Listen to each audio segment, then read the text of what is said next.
আজ আমি এই ভিডিওতে অষ্টম শ্রেণীর দ্বিতীয় পর্যায়ক্রমিক মূল্যায়ন বিষয় ইতিহাস 2 বা 3 নম্বর মানের অতি গুরুত্বপূর্ণ প্রশ্ন উত্তর সহ 100% গ্যারান্টি সহকারে আজ আমি এই ভিডিওটি বানাচ্ছি। তাহলে প্রশ্নগুলি দেখতেই পাচ্ছ। কর্নওয়ালিস কোড কী? উত্তর তোমরা সুন্দরভাবে তোমাদের জন্য সাজিয়ে দিয়েছি যে ব্রিটিশ ভারতের গভর্নর জেনারেল লর্ড কর্নওয়ালিস 1793 সালে 48টি রেগুলেশন বা আইন জারি করেন। এই রেগুলেশনগুলি পুরোটা বলছি না, তোমরা জাস্ট আমি প্রশ্নটি ভালোভাবে বুঝিয়ে দিচ্ছি।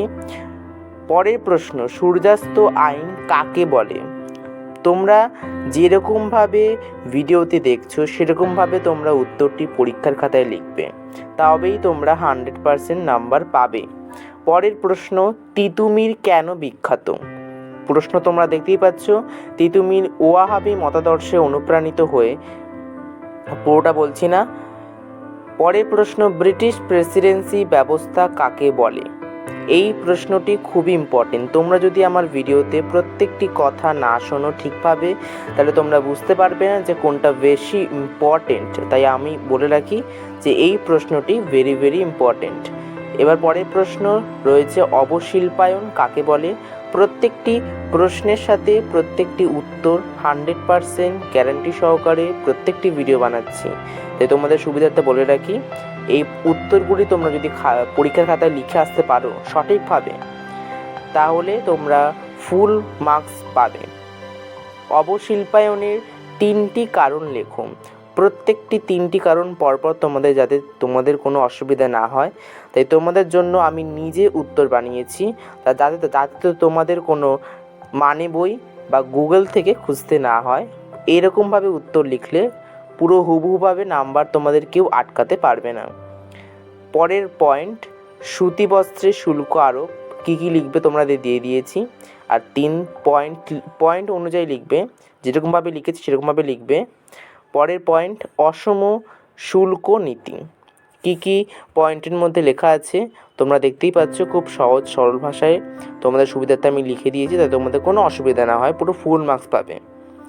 পরের প্রশ্ন, রাওতারি বন্দোবস্তের বৈশিষ্ট্য লেখো। ঠিক আছে, রাওতারি বন্দোবস্তের বৈশিষ্ট্যগুলি লিখে দিয়েছি। 1 পয়েন্ট হচ্ছে মধ্যশতভোগীর অনুপস্থিতি। ঠিক আছে, রাওতারি বন্দোবস্তে সরকার ও কৃষকদের মাঝখানে কোনো জমিদার বা মধ্যশতভোগী শ্রেণীর অস্তিত্ব ছিল না। এবার হচ্ছে 2, জমির মালিকানা। এই ব্যবস্থায় কৃষকের হাতে জমির মালিকানার অধিকার দেওয়া হয়নি। পরের পয়েন্ট 3, রাজস্বের হার। রাওতারি ব্যবস্থায় রাজস্বের হার খুব বেশি ছিল এবং সাধারণত 30 বছর পর পর এই হারের পরিবর্তন করা হতো। ঠিক আছে, প্রত্যেকটি প্রশ্নের সাথে প্রত্যেকটি উত্তর হুবহুভাবে কমন আসা প্রশ্ন। পরের প্রশ্ন, শিক্ষিত মধ্যবিত্ত বাঙালিরা কেন মহাবিদ্রোহকে সমর্থন করেননি? ঠিক আছে, পয়েন্ট তোমরা দেখতেই পাচ্ছ। 1, সামরিক বাহিনীতে বাঙালি সিপাহী না থাকা, অর্থাৎ সিপাহী বাহিনীর বেঙ্গল রেজিমেন্টে কোনো বাঙালি সৈন্য ছিল না। ঠিক আছে। 2, মধ্যযুগ পুনঃপ্রবর্তনের আশঙ্কা। শিক্ষিত বাঙালিদের অনেকেই মনে করেন সিপাহী বিদ্রোহ সফল হলে পুনরায় ভারতের মধ্যযুগ বা মুসলিম রাজত্বের পুনঃপ্রতিষ্ঠা ঘটবে। এর ফলে ভারতের পুনরায় অন্ধকারাচ্ছন্ন যুগ ফিরে আসবে। 3, সংস্কার আন্দোলন স্তব্ধ হওয়ার আতঙ্ক। শিক্ষিত মধ্যবিত্ত শ্রেণী আশঙ্কা প্রকাশ করে। ওটা বলছি না। ইলবার্ট বিল বিতর্ক কী? ঠিক আছে, 1873 খ্রিস্টাব্দে ফৌজদারি আইন বিধি অনুসারে ইউরোপীয়দের বিচার করার ক্ষমতা ভারতীয় বিচারকদের ছিল না, অথচ তাদের অধস্তন ইউরোপীয় বিচারকগণ এই ক্ষমতার অধিকারী ছিলেন। জাতিভেদ সৃষ্টিকারী এই জঘন্য আইন পরিবর্তন করার। পুরোটা বললাম না। ইলবার্ট বিল বিতর্কের গুরুত্ব লেখো।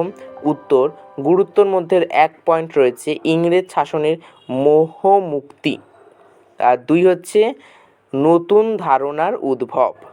ইংরেজ জাতি ভারতবাসীকে যে ঘৃণা বা অবজ্ঞার চোখে দেখে তা ইলবার্ট বিল বিরোধী আন্দোলন থেকে বোঝা যায়।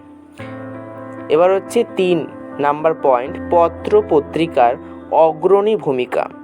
ঠিক আছে, এবার হচ্ছে পরের প্রশ্ন, হিউম ডাফরিন ষড়যন্ত্র তত্ত্ব বলতে কী বোঝো? ভেরি ভেরি ইম্পর্টেন্ট, 5টা স্টার দিয়ে রাখবে। আসার মতো প্রশ্ন দিচ্ছি, ঠিকভাবে না শুনলে তোমাদেরই ক্ষতি।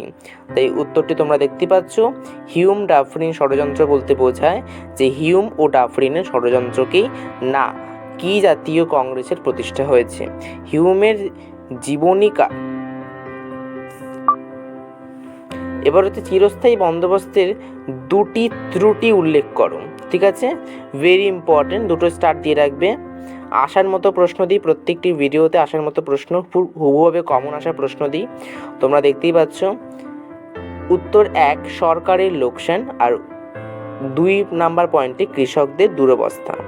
পরের প্রশ্ন, চিরস্থায়ী বন্দোবস্তের প্রভাব বাংলার কৃষক সমাজের উপর কিরূপ ছিল? চিরস্থায়ী বন্দোবস্তের মাধ্যমে জমিদারকে জমির মালিকানা দেওয়া হলেও জমিতে কৃষকের কোনো অধিকার ছিল না, ফলে জমিদার বেশি রাজস্ব পাওয়ার আশায় চাষিকে ঘন ঘন জমি থেকে উৎখাত করত। ঠিক আছে, এবার হচ্ছে চাষি রাজস্ব বাকি পড়লে জমিদার চাষের জিনিসপত্র নিলাম করত। জমিদাররা কৃষকদের ওপর প্রবল অত্যাচার চালিয়ে নির্ধারিত রাজস্বের চেয়ে অনেক বেশি রাজস্ব আদায় করার ফলে কৃষকদের অবস্থা খুবই করুণ হয়ে ওঠে। ঠিক আছে, পরের প্রশ্ন, বাংলার শিক্ষা সংস্কারের ক্ষেত্রে ঈশ্বরচন্দ্র বিদ্যাসাগরের ভূমিকা কী ছিল? উত্তর তোমরা দেখতেই পাচ্ছ, 1 নাম্বার পয়েন্টে রয়েছে ইংরেজি শিক্ষা। সংস্কৃত কলেজের শিক্ষক হিসেবে সংস্কৃত পঠন পাঠনের পাশাপাশি ইংরাজি শিক্ষাকে অসম্ভাব্য করে তোলেন। এবার হচ্ছে 2 নাম্বার পয়েন্ট জনশিক্ষা, আর 3 নাম্বার পয়েন্ট নারী শিক্ষা। বিদ্যাসাগর উপলব্ধি করেছিলেন যে অশিক্ষা ভারতীয় নারী জাতির দুরদশার মূল কারণ, তাই তিনি বুঝিয়েছিলেন ভারতীয় সমাজ জীবনে উন্নতির জন্য নারী শিক্ষা অপরিহার্য। এই উদ্দেশ্যে তিনি দেশের বিভিন্ন স্থানে 35টি নারী বিদ্যালয় স্থাপন করেন। খুবই ইম্পর্টেন্ট, প্রত্যেকটি লাইন, প্রত্যেকটি প্রশ্ন, প্রত্যেকটি পয়েন্ট, তাই প্রত্যেকটি প্রশ্ন তোমাদের জন্য খুব ইম্পর্টেন্ট। পরের প্রশ্ন, লাল বাল পাল নামে কারা পরিচিত? আর পরের প্রশ্ন, স্যার সৈয়দ আহমদ খানের সংস্কারগুলির প্রধান উদ্দেশ্য কী ছিল? উত্তর তোমরা দেখতেই পাচ্ছ, স্যার সৈয়দ আহমদের সংস্কারগুলির প্রধান উদ্দেশ্য ছিল 1 মুসলমান সমাজে ইংরেজি শিক্ষার বিস্তার ঘটানো। ঠিক আছে, পরের পয়েন্ট তোমরা দেখতেই পাচ্ছ, মুসলমান সমাজের সংস্কারের জন্য স্যার সৈয়দ আহমেদ খান কী করেছিলেন? উত্তর হচ্ছে, রাজা রামমোহনের মতোই স্যার সৈয়দ আহমদ খান সমস্ত রক্ষণশীলতার বিরুদ্ধে জেহাদ ঘোষণা করেন। তিনি মুসলমান সমাজকে অজ্ঞতার কুসংস্কার ও গোঁড়ামির হাত থেকে মুক্ত করার জন্য নিরবচ্ছিন্নভাবে সংগ্রাম চালাতে থাকেন। এবার হচ্ছে, তিনি আধুনিক চিন্তা ও যুক্তির আলোকে কোরআনের ব্যাখ্যা দেন। তিনি মুসলমান সমাজের পীর ও মুরাদি প্রথার কঠোর সমালোচনা করেন। তিনি মুসলমান নারী সমাজের প্রগতির উপর জোর দেন। তিনি মুসলমান বিবাহ নীতি ও তালাক প্রথার তীব্র নিন্দা করেন। এবার হচ্ছে পরের প্রশ্ন, নব্যবঙ্গ বা ইয়ং বেঙ্গল গোষ্ঠী কাদের বলা হতো? খুবই ভেরি ভেরি ইম্পর্টেন্ট। তারপর পরের প্রশ্ন, কে কত খ্রিস্টাব্দে বঙ্গভঙ্গ কার্যকর করেছিলেন? এটাও ভেরি ভেরি ইম্পর্টেন্ট। এই 2টি প্রশ্ন তোমরা যদি পড়ে যাও তাহলে তোমরা এই 2টো প্রশ্নই হুবহুভাবে কমন পেয়ে যাবে তোমাদের ইতিহাস পরীক্ষায়। পরের প্রশ্ন, সভা সমিতির যুগ কাকে বলে? উত্তর 1857 সালের বিদ্রোহের পর 1885 সালে ভারতীয় জাতীয় কংগ্রেস প্রতিষ্ঠার আগে পর্যন্ত সময়কালকে সাধারণভাবে সভা সমিতির যুগ বলে অভিহিত করা হয়। পরের প্রশ্ন, বয়কট ও স্বদেশী আন্দোলন কি? বয়কট কথার অর্থ হলো বর্জন। ব্রিটিশ বিরোধী প্রতিবাদী আন্দোলনের মুখ্য কর্মসূচি ছিল বয়কট। বয়কটের উদ্দেশ্য ছিল ব্রিটিশ পণ্য বর্জনের দ্বারা ব্রিটিশ পুঁজির ওপর আঘাত হানা। স্বদেশী বয়কটের পরিপূরক হিসেবে স্বদেশী চিন্তাধারার বিকাশ ঘটে। বিংশ শতকের গোড়ার দিকে স্বদেশী আন্দোলনের যুগে স্বদেশী কথার অর্থ ছিল বিলাতি জিনিসপত্র ও চিন্তাধারার বদলে দেশীয় জিনিসপত্র ও চিন্তাধারাকে গ্রহণ করার নীতি বা আদর্শ, যার অন্যতম ফলশ্রুতি ছিল স্বদেশী দ্রব্যের ব্যবহার ও প্রসার। স্বদেশী দ্রব্যের ব্যবহার ও প্রসার বৃদ্ধির ফলে দেশীয় পণ্যের বাজার সৃষ্টি। ভারতে রেলপথ নির্মাণের মূল উদ্দেশ্য কী ছিল? উত্তর, ভারতবর্ষের অর্থনৈতিক উন্নতিকে জলাঞ্জলি দিয়ে ইংরেজরা সম্পূর্ণভাবে নিজস্ব স্বার্থ চরিতার্থ করার উদ্দেশ্যে ভারতে রেলপথ স্থাপনের উদ্যোগী হয়েছিল।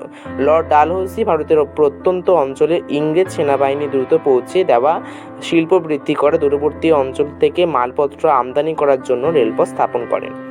কার নেতৃত্বে কত খ্রিস্টাব্দে ঢাকা অনুশীলন সমিতি তৈরি হয়? Very important. 1905 খ্রিস্টাব্দে নভেম্বর মাসে পুলিন বা বিহারী দাসের নেতৃত্বে 80 জন সদস্য নিয়ে ঢাকা অনুশীলন সমিতি প্রতিষ্ঠিত হয়। পরের প্রশ্ন, টিকা লিখতে বলেছে নীল বিদ্রোহ। Very important.